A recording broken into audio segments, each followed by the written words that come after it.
اللہ الرحمن الرحیم۔ حضرت یوسف علیہ السلام کا قصہ چل رہا تھا کہ وہ جیل پہنچ گئے، اور وجہ یہ گونج کم کرو اس کی وجہ یہ ہوئی کہ ان عورتوں نے بھی زلیخا کے لیے حضرت یوسف علیہ السلام سے کہنا شروع کر دیا۔ تو حضرت یوسف علیہ السلام نے کہا کہ اللہ آپ چاہے مجھے تو، اور اس عورت نے بھی کہا کہ یہ میری بات نہیں مانے گا تو میں ایسے جیل میں ڈال دوں گی۔ تو یوسف علیہ السلام نے کہا کہ اللہ اب مجھے گناہوں سے بچا لیں، چاہے مجھے جیل بھی جانا پڑے لیکن میں گناہ نہیں کر سکتا، کیونکہ انبیاء علیہ السلام کو گناہ کا ریئیکشن کا پتہ ہوتا ہے۔ جیسے ایک آدمی ہے نا، اس کو یہ نہیں سمجھ میں آ رہا کہ مجھے شوگر ہے اور میٹھا کھا رہا ہوں، اس کا کیا نقصان ہے، بعضوں کو نہیں سمجھ میں آتا، تو ان کو آپ نہ شوگر اسپتال لے جائیں۔ روزانہ لوگ آ رہے ہیں، انگوٹھے کٹ رہے ہیں، پاؤں کٹ رہے ہیں۔ ہمارے اس محلے میں ایک آدمی تھا، بیچارے کا انگوٹھا کٹا، پھر ایک پاؤں کٹا، پھر ایک ٹانگ کٹی، پھر دوسری ٹانگ کٹی، پھر مر گیا۔ یہ شوگر کا انجام ہے۔ تو جیسے ہمیں دنیا کے اندر ڈاکٹر بتاتے ہیں کہ آپ پرہیز نہیں کریں گے تو اس کا نقصان کیا ہوگا، ایسے ہی جب انسان گناہ کرتا ہے تو اس کا بڑا زبردست سائیڈ ایفیکٹ ہے اور اس کا بڑا زبردست نقصان ہے۔ خیر، یوسف علیہ السلام جیل چلے گئے۔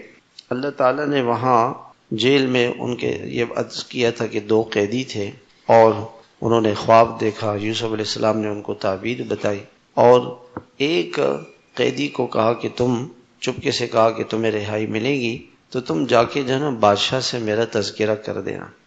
تو حدیث میں آتا ہے کہ چونکہ یوسف علیہ السلام کی توجہ مخلوق کی طرف چلی گئی، حالانکہ یہ کوئی گناہ کی بات نہیں ہے، لیکن اللہ تعالیٰ یہ چاہتے ہیں کہ انبیاء علیہ السلام کی توجہ ہمیشہ اللہ کی طرف رہے، لہٰذا 7 سال حضرت یوسف علیہ السلام جیل میں رہے۔ اور یہ اللہ کی طرف سے آزمائش ہوتی ہے، دنیا آزمائش کی جگہ ہے، آزمائشیں آتی رہتی ہیں انسان پر۔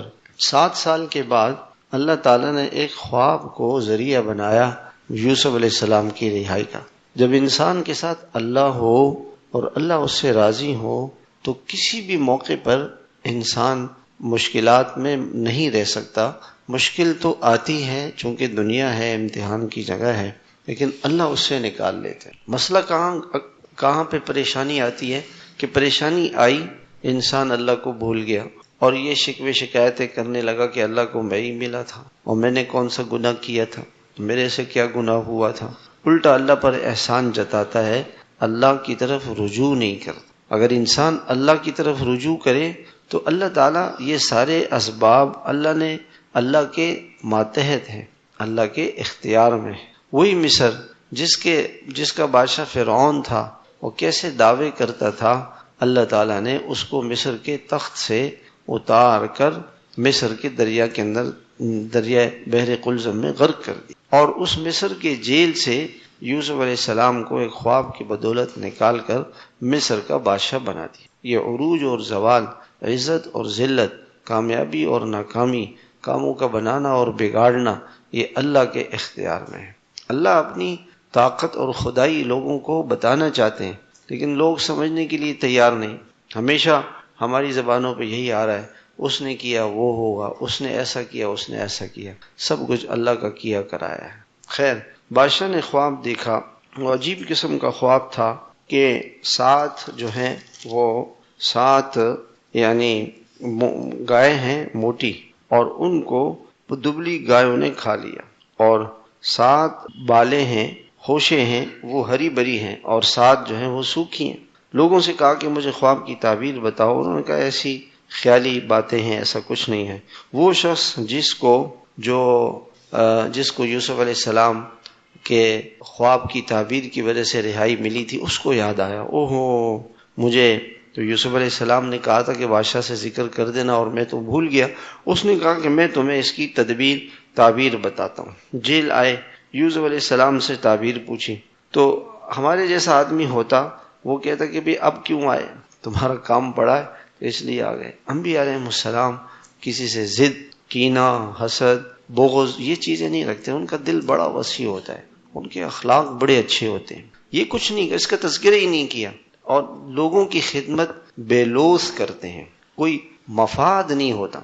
آج ہمارے جتنے بھی لیڈر ہیں ان لیڈروں سے یعنی یہ خدمت تھوڑی کرتے ہیں، یہ تو پہلے رشوتیں دے کر ممبر بنتے ہیں اور پھر لوگوں کے مال کھاتے ہیں، اپنے غرض کے لیے، اپنے نام و نمود اور شہرت اور اپنی نسلوں کے لیے پیسے کمانے کے لیے یہ عہدوں پہ آتے ہیں۔ بے لوث لکھا ہوتا ہے نا، بے لوث خدمت، بے لوث خدمت کوئی نہیں کرتا، بے لوث خدمت تو انبیاء علیہ السلام کرتے، کوئی تذکرہ نہیں کیا۔ اور جب جیل سے باہر آئے تو اور بادشاہ بنے تو کسی کو نہیں پکڑا، نہ پولیس کو نہ کسی کو، کہ تم لوگوں نے جھوٹا الزام لگا کے مجھے جیل میں ڈال دیا، مجرم ہو، میں تمہیں پکڑوں گا، سزا دوں گا۔ انبیاء علیہ السلام کا سینہ بڑا وسیع ہوتا ہے، وہ لوگوں سے کینہ، بغض، عداوت، دشمنی نہیں کرتے۔ خواب کی تعبیر بھی بتائی اور اس کی تدبیر بھی بتائی کہ دیکھو پہلے 7 سال بڑی فراوانی ہوگی، پھر 7 سال تک قحط ہوگا، تو پہلے 7 سالوں میں آپ نے غلہ جمع کر کے رکھنا ہے، اور وہ غلہ خوشوں میں رکھیں، اس لیے کہ اگر دانہ خوشے سے نکل جائے تو وہ سڑ جاتا ہے، خراب ہو جاتا ہے، گل جاتا ہے۔ لہذا تدبیر بھی بتا دی، تعبیر بھی بتائی، تدبیر بھی بتائی، اور اس کا کوئی معاوضہ نہیں لیا، اور یہ نہیں کہا کہ جب خواب کی تعبیر بادشاہ کو بتاؤ تو یہ کہنا کہ ایک بے گناہ قیدی ہے، یہ اس نے بتایا، کچھ نہیں۔ بادشاہ بڑا حیران ہوا اور اس کی تعبیر، اور ایک اس کے اندر اس تعبیر کے ساتھ ایک معجزے کے طور پر ایک خبر بھی بتا دی کہ ان 7 سالوں کے قحط کے بعد پھر اللہ تعالیٰ کی طرف سے خوب فراوانی آئے گی۔ یہ یوسف علیہ السلام نے اللہ کے حکم سے، چونکہ نبی تھے تو اللہ کے حکم سے یہ بھی بتا دیا۔ اس بادشاہ کو یہ بات سمجھ میں آ گئی، اس نے پیغام بھیجا یوسف علیہ السلام کو کہ آپ آ جائیں، تو یوسف علیہ السلام نے کہا کہ میں نہیں آؤں گا، پہلے یہ فیصلہ کیا جائے کہ مجھے جس جرم میں مجھے میرے اوپر الزام لگا کر کے جیل میں ڈالا گیا وہ جرم کیا تھا۔ وجہ اس کی کیا تھی؟ وجہ اس کی یہ تھی کہ عزیز مصر جس کے گھر میں یوسف علیہ السلام پلے بڑے، اس نے یوسف علیہ السلام کو خریدا، خیال رکھا اور اپنے گھر کے اندر اس کو رکھا، الحمدللہ، تاکہ اس کے دل میں یہ بات نہیں آئے کہ یار یہ آدمی تو خائن ہے، یہ آدمی تو جھوٹا ہے، یہ تو صحیح آدمی نہیں ہے، اس نے میرے گھر والوں کے ساتھ بدنیتی کی ہے۔ تاکہ دیکھیں آپ کسی آدمی کے کریکٹر کو دیکھ کر، اس کی سیرت کو دیکھ کر، اس کے کردار کو دیکھ کے فیصلہ کریں گے، تاکہ اس کے دل میں وہ جو عزیز مصر تھا اس کے سامنے یہ بات واضح ہو جائے کہ یوسف علیہ السلام بے قصور ہیں۔ پھر یوسف علیہ السلام نبی تھے، نبی ایسی زندگی گزارتا ہے کہ اس پر کوئی ہاتھ یا انگلی نہیں رکھ سکتا۔ نبی کا ماضی بالکل بے مثال ہوتا ہے، با کردار ہوتا ہے، بہترین کریکٹر اور سیرت اور زندگی کا وہ مالک ہوتا ہے، وہ سارے نقص سے پاک ہوتا ہے، نبی معصوم ہوتا ہے، وہ گناہ نہیں کرتا، اللہ تعالیٰ ان کی حفاظت کرتے ہیں، تبھی تو وہ نمونہ بن سکتے ہیں۔ اگر ایک آدمی خود ناقص ہو وہ دوسروں کے لیے کیسے نمونہ بنے گا؟ خود جھوٹ بولے اور لوگوں سے کہے کہ جھوٹ نہ بولو، خود خیانت کرے اور لوگوں سے کہے کہ تم خیانت نہ کرو، تو لوگ اس کی بات کیسے مانیں گے؟ اس لیے نبی کامل، مکمل، پرفیکٹ انسان ہوتا ہے، اس میں کوئی بے داغ ماضی، با کردار، بہترین سیرت والا ہوتا ہے۔ تو اس لیے یوسف علیہ السلام چاہ رہے تھے کہ لوگوں کو پتہ تو چلے کہ میرا قصور کیا ہے۔ تو جب یہ بات بادشاہ نے ان عورتوں سے پوچھی تو ان سب عورتوں نے کہا کہ نہیں، یہ بالکل سچے آدمی ہیں، اور اللہ تعالیٰ جب انسان صبر کرتا ہے، برداشت کرتا ہے۔ اور جو عزیز مصر تھا اس کی بیوی بھی بول پڑی کہ اب بات کھل گئی، یہ میری غلطی ہے اور یہ سچے ہیں۔ جب ایک آدمی سچا ہو، صحیح ہو، صبر کرے، برداشت کرے، اچھے اخلاق کے ساتھ پیش آئے، اور وہ جو ہے یعنی دل کے اندر دوسروں کے لیے کینہ، بغض، عداوت، اور دل کو پاک اور صاف رکھے، تو ایک موقع ایسا آتا ہے کہ اللہ تعالیٰ اس کی پاکی لوگوں کے سامنے ظاہر کر دیتے، تو ساری دنیا کو پتہ چل جاتا ہے کہ یہ آدمی کیسا ہے۔ اللہ تعالیٰ اپنے نیک بندے پر تھوڑے سے حالات لاتے ہیں۔ یوسف علیہ السلام کا کوئی قصور نہیں تھا، کوئی غلطی نہیں تھی، لیکن امتحان آیا اللہ کی طرف سے، یہ چونکہ یہ دنیا ہے، اور اس امتحان کے بعد پھر وہ جیل سے نکلے، اور فرمایا کہ یہ میں نے اس لیے کیا کہ عزیز مصر کو معلوم ہو کہ میں نے اس کی بیوی کے ساتھ کوئی بد اخلاقی نہیں کی۔ کیوں کہ اللہ تعالیٰ دغاباز اور زانی اور فریب اور دھوکہ کرنے والے انسان کی تدبیر کو کبھی نہیں چلاتا۔ اگر لوگوں کو یہ بات پتہ نہ چلتی تو لوگ سمجھتے کہ اچھا ایک آدمی خائن ہے، مجرم ہے، اور وہ بھی بڑے بڑے عہدے پا سکتا ہے۔ لوگوں کو یہ بات محسوس ہو گئی کہ نہیں، یوسف علیہ السلام پاک ہیں، صاف ہیں، پاک دامن ہیں، پاک باز ہیں، ان سے کوئی غلطی نہیں ہوئی۔ یہاں پہ ایک بات یہ ہے، حضور صلی اللہ علیہ وسلم نے جب یہ واقعہ سنایا تو آپ نے فرمایا کہ اگر میرے پاس بادشاہ کا قاصد آتا کہ تمہیں رہائی، بادشاہ کہہ رہے ہیں کہ ہم تمہیں رہا کرنا چاہتے ہیں، تو میں دیر نہیں کرتا، میں فوراً آ جاتا۔ اس پر بعض لوگوں نے کہا کہ یوسف علیہ السلام نے کیوں دیر کی اور پوچھا؟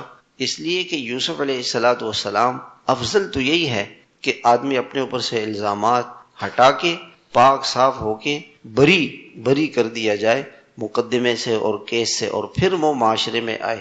لیکن اللہ کے نبی نے اس موقع پر جو بات کی وہ لوگوں کی ہمدردی اور خیر خواہی میں۔ اگر ایک آدمی ایسا ہے، اس کو کوئی آپشن مل رہا ہے اچھائی کا، تو وہ اس میں تاخیر نہ کرے، کر لے، کیونکہ بادشاہ لوگ ہیں، کبھی ان کا موڈ بدل گیا تو۔ اس لیے اللہ کے نبی نے ہمیشہ، آپ نے فرمایا کہ آدمی سفر کرتا ہے اور دو راستے ہیں، ایک راستہ ایسا ہے جس میں سبزہ ہے، دیکھا بالا ہے، اور ایک بغیر دیکھے بالا ہے اور سبزہ بھی نہیں ہے، تو کبھی بھی آدمی اس مشکل راستے پہ سفر نہ کرے۔ ہمیشہ آدمی اس چیز کو اختیار کرے جو آسان ہو، سہولت والی ہو۔ خود اپنے آپ کو آدمی مشقت میں نہ ڈالے، خود آدمی اپنے آپ کو مشقت میں نہیں ڈالے۔ اس کی مثال یوں ہوگی، ایک آدمی دوسری منزل سے تیسری منزل سے گر گیا اور اس کو کچھ نہیں ہوا، اب آدمی کہے کہ جی اس کو کچھ نہیں ہوا تھا تو میں بھی چھلانگ لگاؤں، تو یہ غلط ہے، ایسا نہیں کرے۔ تو اللہ تعالیٰ نے، اللہ کے نبی علیہ السلام نے فرمایا کہ اگر کبھی کسی آدمی کو کوئی ایسا آپشن ملے جس میں سہولت اور آسانی اور سہولت ہو تو وہ اختیار کرے۔ اور یوسف علیہ السلام جب یہ بادشاہ کے پاس آئے تو بادشاہ بڑے مطمئن ہوئے، تو بادشاہ سے جب انہوں نے ساری بات کی تو بادشاہ نے یہ کہا کہ اچھا یہ بتاؤ، پھر یہ جو غلے کا پورا نظام ہے، غلے کو محفوظ کرنا اور اس کو بچا کے رکھنا اور لوگوں کو تھوڑا تھوڑا دینا تاکہ قحط کا زمانہ اچھا گزرے، یہ کون کرے گا؟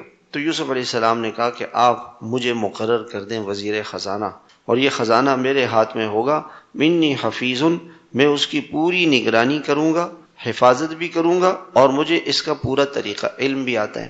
کسی بھی عہدے اور منصب کے لیے دو چیزیں ہونی ضروری ہیں، ایک تو وہ کہ آدمی کوالیفائڈ ہو، اس کے اندر وہ اہلیت ہو۔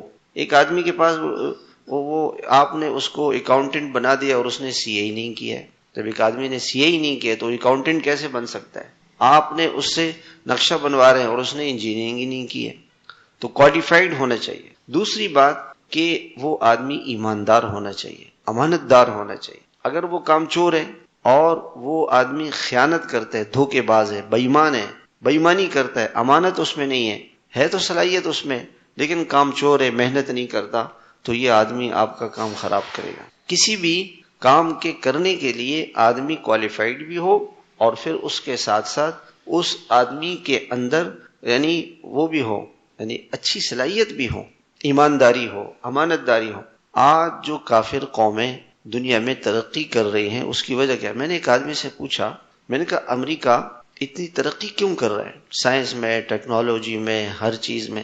اس نے کہا کہ وہاں ہر آدمی اپنے کام کے ساتھ مخلص ہے، محنت کرتا ہے، دن رات محنت کرتا ہے۔ آپ کو کوئی آدمی فضول نہیں ملے گا۔ آپ ہمارے ہاں چلے جائیں علاقوں میں، ہم تبلیغ میں جاتے ہیں نا لوگوں کے پاس، ابھی ہم ایک بستی میں گئے تھے تو جناب اس بستی میں 400 کے قریب افراد تھے۔ آپ یقین مانیں کہ 350 افراد ایسے ہوں گے، کیا کام کرتے ہیں؟ کچھ نہیں، اسی ویلے ہیں، ہمارا کوئی کام ہی نہیں ہے۔ ایک قوم ہماری عہدی بنی پڑی ہے، کوئی کام نہیں۔ یہاں باہر آپ جاؤ نا، کسی سے پوچھو بھی کیا کرو تو اسٹیٹ ایجنسی، ساری دنیا کوئی مکان خریدنے میں لگی ہوئی ہے یا بیچنے میں لگے، جس کو بھی کہو جو اس نے اسٹیٹ ایجنسی کھول لی ہے، اور جناب کوئی کام ہی نہیں ہے، بیٹھے ہوئے سگریٹیں لگا رہے ہیں، چائے پی رہے ہیں، ساری رات جو ہے نا پانوں کے کھوکے پان کھا رہے ہیں، اور وہ کیا نام گٹکے کھا رہے ہیں، اور جناب چائے پی رہے ہیں، زندگی کی ساری اپنی زندگی کی صلاحیتیں برباد کر رہے ہیں۔ تو یہ قوم کیا ترقی کرے گی؟ یہ قوم کیسے ترقی کرے گی؟ کسی قوم کی ترقی کے پیچھے اس کی محنت ہوتی ہے۔ کافر محنت کرتے ہیں، اور وہ ہمارے جاننے والا ہے، وہ کہتا ہے کہ نیو یارک میں دن رات کام ہوتا ہے، دن رات دن کو بھی دفتر کھلے، رات کو بھی، دن کو بھی کام ہو رہا ہے، رات کو بھی کام ہو رہا ہے۔ تو اللہ تعالیٰ نے دنیا کو دارالاسباب بنایا ہے۔ ایک آدمی دنیا کے لیے محنت کرتا ہے، اللہ اس کو دنیا دیں گے، اور ایک آدمی دنیا کے لیے محنت نہیں کر رہے، ہاتھ پہ ہاتھ رکھ کے بیٹھے ہوئے، اس کو کچھ نہیں ملے گا۔ وہاں بھی مسلمان جا کے دھوکے باز ہے۔ ایک آدمی گیا جرمنی میں، اب وہ جرمنی میں وہاں کیا کرتے ہیں کہ آپ جو ہے وہ ایک مشین ہے جس پہ جوتے پالش کرتے ہیں، تو اس میں آپ سکہ ڈالو تو وہ ایک جوتا پالش کریں گے، پھر آپ سکہ ڈالیں گے تو دوسرا جوتا پالش۔ وہ کیا کرتا کہ اس مشین سے ایک جوتا پالش کرتا اور وہ چھوڑ دیتا، اگلے مشین سے ایک جوتا پالش کرتا، اس کے دونوں جوتے پالش ہو جاتے بغیر پیسوں کے، بعد میں جو آتا وہ بیچارہ پھنس جاتا، اس کو ڈبل پیسے دینے پڑتے۔ تو ہمیشہ ان کا ذہن جو ہے نا الٹے کاموں میں چلتا ہے۔ جو الٹے کام ہوں گے نا اس میں ذہن چلے گا، وہ جو صحیح کام ہوں گے اس میں ذہن نہیں چلے گا۔ تو کافر اگر محنت کرے گا تو دو چیزیں انسان کے معاشرے کے لیے آدمی اہل ہو۔ ہمارے ہاں جو وزیر ہوتے ہیں، ایم پی ایم این اے ہوتے ہیں، وہ حکومت کر کے فارغ ہو کے بعد میں ان کے اوپر کیس چلتا ہے، پتہ چلتا ہے ان کی ڈگری جیلی تھی، یعنی جیلی ڈگری پر وہ ملک اور قوم کے فیصلے کر رہے ہیں وہ لوگ۔ اب آپ بتائیں جو جیلی ڈگریوں پر پاس ہوئے، نقل کے پیسے دے کے پاس ہوئے، وہ کیا ملک اور قوم کی بھاگ دوڑ وہ لوگ چلائیں گے؟ تو وہ ملک کو کہاں لے جائیں گے جہاں لے گئے۔ ملک کا جو حال ہے وہ نااہلوں کی وجہ سے، نااہل لوگ۔ اور یہی ہمارے مسلمان جو یہاں پہ بڑی اہل والے اہلیت ہیں، ملک چھوڑ چھوڑ کے جا رہے ہیں۔ سارے پاکستان کے ڈاکٹر دیکھو، انجینئر دیکھو، سائنسدان دیکھو۔ ایک لڑکا مجھے ملا، اس نے کہا کہ میں جو امریکہ کی ناسا کمپنی ہے اور اس کے اندر میں ان کا سائنسدان ہوں۔ میں نے کہا یار تم کافروں کے سائنسدان بن کے ان کے لیے بم اور ان کے لیے ٹینک اور توپ تیار کر کے وہ مسلمانوں کو مارے، تمہاری عقل کو کیا ہو گیا؟ تم کر کیا رہے ہو؟ ہوش نہیں ہے مسلمان کو، وہ مجھے پیسہ چاہیے۔ بہترین ڈاکٹر آپ کو مسلمان ملیں گے وہاں، بہترین انجینئر۔ ایک کمپنی تھی، ابھی مجھے ایک مفتی صاحب نے، دارالعلوم کے مفتی صاحب نے بتایا، وہ کہنے لگے کہ وہاں امریکہ میں ایک مسلمان تھے، تو انہوں نے ایک مسجد کے لیے جگہ خریدنی تھی۔ اب وہ بینک سے لون لینا چاہ رہے تھے، تو بینک والوں نے کہا جی ہم آپ کو سود پہ لون دیں گے۔ ان کا سود تو اسلام میں جائز نہیں ہے۔ انہوں نے کہا کوئی جائز طریقہ بتاؤ۔ تو ان لوگوں نے پاکستان میں دارالعلوم کے مفتی صاحب ہیں، میرے دوست ہیں، ان سے رابطہ کیا۔ تو مفتی صاحب نے کہا کہ بھئی اس کا صحیح طریقہ یہ ہے۔ انہوں نے مفتی صاحب کا ویزا بھیجا، اس بینک نے، اور مفتی صاحب کو ان کو بلاؤ امریکہ لے گئے، اور ان کو سارا نظام ان سے سمجھا کہ بغیر سود کے قرضہ کیسے ہو سکتا ہے۔ اب مثال کے طور پر جیسے ہم نے یہ جگہ بنانی ہے، تو یہ جگہ یہ بنے گی 1 کروڑ روپے پہ۔ تو بینک والوں نے کہا جی ہم اس کو 1.5 کروڑ میں آپ کو بنا کے دے دیں گے، آپ ہمیں 1.5 کروڑ اتنے عرصے میں دے دیں۔ یہ جائز ہے، یہ سود نہیں ہے، یہ انہوں نے چیز خرید کے آپ کو بیچ دی۔ مسجد کی زمین انہوں نے بینک نے خریدی اور آپ کو قسطوں پر دے دی، 1 کروڑ کی خریدی اور 1.5 کروڑ کی آپ کو دے دی۔ تو یہ تو جائز ہے، یہ تو سود نہیں ہے، یہ تو صحیح طریقہ ہے۔ تو وہ کافر پاکستان مفتی صاحب کو لے گئے، اور انہوں نے ان مسلمانوں کے لیے راستہ صحیح نکالا۔ اب وہ مفتی صاحب کہہ رہے ہیں میں کئی مرتبہ امریکہ جا چکا ہوں، اور کتنی کمپنیاں وہاں مجھے بلاتی ہیں ایڈوائزنگ کے لیے کہ جی ہم یہاں پہ مسلمان کہتے ہیں ہم سود پہ نہیں کام کریں گے، تو فوراً وہ دوسرے کہتے بھی ہم نے فلاں مسلمان کو پاکستان سے بلایا تھا، انہوں نے بغیر سود کے ہمیں راستہ بتایا، تم بھی وہ راستہ دے دو۔ اب کہتے ہیں کتنی کمپنیاں میرے سے امریکہ میں، اور میں ان کا ایڈوائزر۔ کافر ہیں لیکن وہ کام کر رہے ہیں، محنت کر رہے ہیں، صحیح طریقہ کر رہے ہیں، اس لیے اللہ ان کو دے رہا ہے۔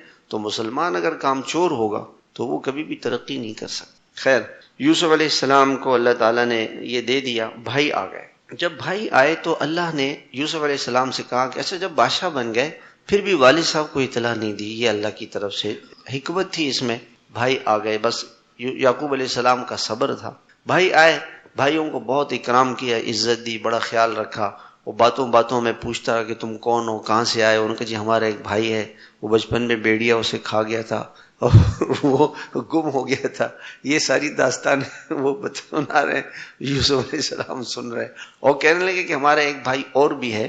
اب کہہ رہے اس کو کیوں نہیں لے کر آئے؟ کہہ رہے وہ اس لیے نہیں لے کر آئے کہ باپ اس کو چھوڑتا نہیں ہے، کہ پہلے ایک بھائی کے ساتھ تم نے یہ کیا، اس کو کہ دیکھو اگلی مرتبہ اس کو لے کر آنا، اگر نہیں لے کر آؤ گے تو میں تمہیں جھوٹا سمجھوں۔ خود ان کی زبان سے یہ نکلا کہ اس کا ایک بھائی ہے۔ اور جب جانے لگے تو ان کے جو پیسہ تھا وہ واپس ان کے اس میں ڈال دیا، واپس پیسہ ان کے سامان میں رکھ دیا۔ جب وہ گھر آئے انہوں نے ان کو دوبارہ غلے کی ضرورت، انہوں نے غلہ کھولا تو پیسے بھی مل گئے، کہتے ہیں وہ تو بڑا اچھا آدمی ہے، اور والد صاحب سے کہا کہ جی آپ ہمارے بھائی کو ہمارے ساتھ بھیجیں، تو انہوں نے کہا پہلے ایک بھائی کو بھیج کے اس کو تم نے گھما دیا، اب یہ بھی بھیجوں گے؟ نہیں نہیں۔ تو اب کی مرتبہ جب بھیجنے لگے تو حضرت یعقوب علیہ السلام نے یہ دعا پڑھی، فاللہ خیر حافظا وہو ارحم الراحمین۔ مفسرین فرماتے ہیں کہ اگر آپ جس چیز پر بھی یہ دعا پڑھیں گے اس کی حفاظت اللہ کرے گا۔ گاڑی آپ نے کھڑی کی، آپ دعا پڑھ لیں فاللہ خیر حافظا وہو ارحم الراحمین۔ آپ نے پیسے بٹوے میں رکھ دیے، موبائل پر پڑھ لیں فاللہ خیر حافظا، اس کی حفاظت کرے گا۔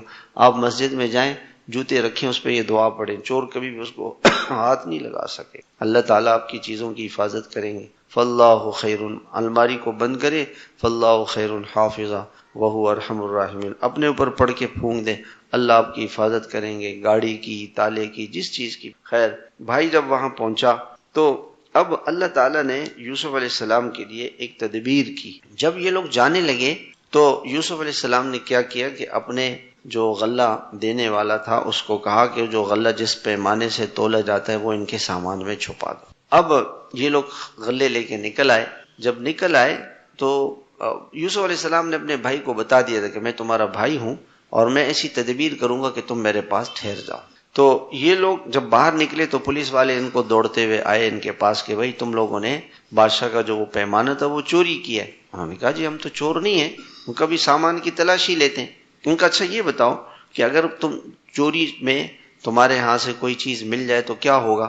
کہا کہ جی ہمارے ہاں اگر کوئی چور چوری کرتا ہے تو وہ چور کو اس کا غلام بنا دیا جاتا ہے جس کی اس نے چوری کی، تو جو ہمارا بھائی چور ہوگا وہ بادشاہ کا غلام بن جائے گا۔ تو ان کی زبان سے ایسی بات نکلی کہ خود ہی انہوں نے پکڑوا دیا۔ جب سامان کی تلاشی لی گئی تو پتہ چلا جی وہ بھائی کے، اوہ دیکھو نا یہ چوری اس نے کی۔ اب وہ آئے بادشاہ کے پاس اور بڑی منت خوشامد کی کہ دیکھو پہلے بھی اس کا باپ بیچارہ اتنا غمگین، اور ایک بھائی ہمارا گم ہو گیا اور یہ دوسرا بھائی بھی۔ انہوں نے کہا بھی ہم نہیں، ہم تو جو سزا تم لوگوں نے مقرر کی ہم اس کو غلام بنائیں گے۔ اب بڑے بھائی نے کہا کہ میں اب نہیں جاؤں گا۔ کیوں؟ اس لیے کہ باپ کہے گا کہ پہلے ایک بھائی کو لے گئے تھے اس کو مروا دیا، اب اس کو بھی تم لوگوں نے ایسا کیا تو میں کس منہ سے جاؤں گا۔ یہ واپس گئے اور واپس جا کے باپ کو سارا قصہ سنایا اور کہ ہم جھوٹے نہیں ہیں، جو قافلہ ہمارے ساتھ گیا تھا اور مصر میں جو یہ قصہ پیش ہے آپ ان سے پوچھ لیں۔ تو حضرت یعقوب علیہ السلام نے فرمایا کہ یہ تم لوگوں نے پھر کوئی شرارت کی ہے، اور میں تم نے تدبیر ہی ایسی کی، تم یوں کیوں کہا کہ جو آدمی چور ہوگا اس کو غلام بنا لیا جائے، یہ کیوں کہا تم نے خود اپنی باتوں سے اپنے بھائی کو پسوایا ہے، لہٰذا میں صبر کروں گا، لیکن مجھے اللہ سے یہ امید ہے کہ اللہ تعالیٰ تم سب کو واپس اکٹھا کرے گا، وہ بڑے علم والا ہے اور حکمتوں والا ہے۔ یعقوب علیہ السلام کو یہ یقین تھا کہ اللہ تعالیٰ نے ان کے دل میں یہ بات ڈالی کہ ایسا ضرور ہوگا کہ اللہ تعالیٰ ایک موقع ایسا آئے گا کہ یوسف علیہ السلام سے ملاقات ہوگی، اور فرمائے کہ جاؤ۔ اور یہ کہا، ان لوگوں نے کہا عجیب بات ہے، آپ نابینا ہو گئے، روتے روتے یوسف علیہ السلام کے غم میں نابینا ہو گئے۔ کہا کہ میں اپنا غم اور اپنی پریشانی صرف اللہ سے بیان کروں گا، کسی اور سے نہیں کروں۔ مومن کی نشانی یہ ہے کہ وہ ہر حال میں اپنی پریشانیاں اللہ کے سامنے رکھتا ہے کہ جاؤ تلاش کرو یوسف علیہ السلام کو اور اس کے بھائی کو، اور اللہ کی رحمت سے کبھی مایوس نہ ہونا۔ کتنے ہی حالات کیوں نہ خراب ہو جائیں مگر اللہ تعالیٰ کی بڑی طاقت ہے، اللہ کی بڑی قدرت ہے، اللہ کی تدبیر بہت بڑی ہے، اللہ سے کوئی بڑھ نہیں سکتا۔ یہ دنیا ہے، امتحان بہرحال ایمان والوں پر آتا ہے، ہمیں اللہ کی طرف رجوع کرنا چاہیے۔ پوری قوم اس وقت اللہ کی طرف رجوع کرے، اللہ کو راضی کرے، اللہ کو خوش کرے، اللہ سے مانگے، اللہ تعالیٰ کی مدد یقینی ہے 100%۔ اب کی مرتبہ جب یہ بھائی گئے بڑے مٹے ہوئے مسکین کہ عزیز اے بادشاہ ہم پر بڑی مصیبت آ گئی اور ہم کھوٹے سکے لے کر آئے ہیں، آپ ہم پہ صدقہ بھی کیجئے۔ اب اللہ تعالیٰ نے حکم دیا یوسف علیہ السلام کو کہ آپ اپنے آپ کو ظاہر کریں۔ یوسف علیہ السلام نے کہا تمہیں پتہ ہے جو تم نے یوسف علیہ السلام اور اس کے بھائی کے ساتھ کیا کیا ہے؟ بے خبری میں، جب تمہیں علم نہیں تھا، یہ نہیں کہا کہ تم تو ڈاکو ہو، تم چور ہو، تم ڈکیت ہو، تم قاتل ہو، تم نے یہ کیا کوئی۔ انہوں نے کہا اچھا ہمیں تو یہ لگتا ہے تم یوسف ہی ہو۔ کہا ہاں میں یوسف اور میرا بھائی ہے، اللہ نے ہم پر احسان کیا، اور یہ نہیں کہا کہ میں ایسا ہوں، میں بادشاہ ہوں، میں وہ بن گیا ہوں، اب تو میں تمہیں سزا دوں گا، ماروں گا، قتل کروں گا، ذلیل کروں گا، کچھ نہیں کہا۔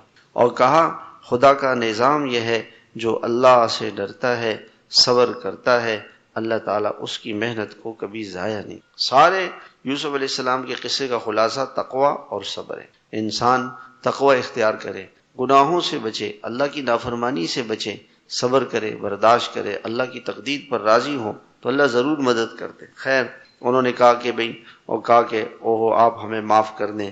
کہا میں نے تمہیں معاف کر دی۔ پوری زندگی برسا برس انہوں نے تکلیفیں برداشت کی مگر اپنے بھائیوں کو معاف کر دیا۔ اس لیے میرے بھائیوں، معاف کرنا بڑی چیز، درگزر کرنا، معاف کرنا۔ ہمارے اس معاشرے سے معاف کرنا ختم ہو گیا، کوئی کسی کو معاف کرنے کے لیے تیار نہیں۔ معاف کر دیں، درگزر کریں، صبر کریں۔ کہ جاؤ میرے ماں باپ کو لے کر آؤ۔ یہ لوگ آئے اور یوسف علیہ السلام کو لے کے گئے۔ جب وہاں پہنچے ہیں تو یوسف علیہ السلام نے ابا سے جب ملاقات کی کہ ابا جان یہ اس خواب کی تعبیر ہو گئی پوری، اللہ نے میرے اوپر بڑے احسانات کیے۔ 40 سال تک تکلیفیں اٹھائیں مگر کسی تکلیف کا ذکر نہیں کیا۔ نبی شکوے، شکایتیں، پریشانیوں کا اظہار نہیں کرتے بلکہ کہ اللہ آپ نے بڑے احسانات کیے، آپ نے مجھے جیل سے نکالا، میرے ماں باپ کو گاؤں سے لے کر آئے اور شیطان نے میرے اور بھائیوں کے درمیان جھگڑا ڈال دیا تھا۔ بھائیوں کو قصوروار نہیں ٹھہرایا، بھائیوں کو قصوروار نہیں ٹھہرایا، اور کہا کہ اللہ تعالیٰ بہت زبردست علم والا ہے، اللہ کی بڑی حکمتیں ہیں۔ اے اللہ آپ نے مجھے بادشاہت دی، آپ نے مجھے خوابوں کی تعبیر سکھائی، آپ میرے دوست ہیں، میرے کارساز ہیں دنیا میں، ایمان پر، دنیا میں بھی آخرت میں مجھے ایمان اور اسلام پر وفات دیں، مجھے نیک لوگوں میں شامل کریں۔ یہ قصہ اللہ تعالیٰ نے سنایا۔ اللہ پاک بھائی ہم سب کو جو اخلاق نبیوں کے ہیں اللہ ہمیں بھی ایسے اخلاق عطا فرمائے۔ اللہ تعالیٰ کو اچھے اخلاق بڑے پسند ہے۔ ہمارا دل سب کے لیے نرم ہو، محبت ہو، شفقت ہو، اور اپنا معاملہ اللہ پہ چھوڑ دے۔ اللہ ہمارے ساتھ ہے، وہ خوش ہے، وہ ہم سے راضی ہے، ہمارے کام بنتے چلے جائیں گے، ہمارے کام کوئی نہیں روک سکتا۔ کہتے ہیں نا کسی نے رکاوٹ، کوئی رکاوٹ نہیں ہے۔ اللہ سے معاملہ صحیح ہے تو اللہ تعالیٰ کیسی کیسی مشکلیں یوسف علیہ السلام پر آئیں، اللہ نے مشکلات سے کیسے نکال دی۔ اللہ ہم سب کو اور پوری امت کو ساری مشکلات سے نکال دے، ساری پریشانیوں سے بچائے۔ اللہ تعالیٰ پوری امت کو ہر غم سے، ہر دکھ سے، ہر تکلیف سے بچائے۔ اللہ پاک ہم سب کو اپنا بنا لے، ہمارا بن جائے۔ اللہ کا رحم، کرم، فضل، احسان ہم پر ہو، اس کی عطائیں اور رحمتیں ہوں۔ اے اللہ ہمیں کبھی اپنی رحمت سے مایوس نہیں کرنا، محروم نہیں کرنا۔ اے اللہ ہم پہ فضل فرما، کرم فرما، احسان فرما۔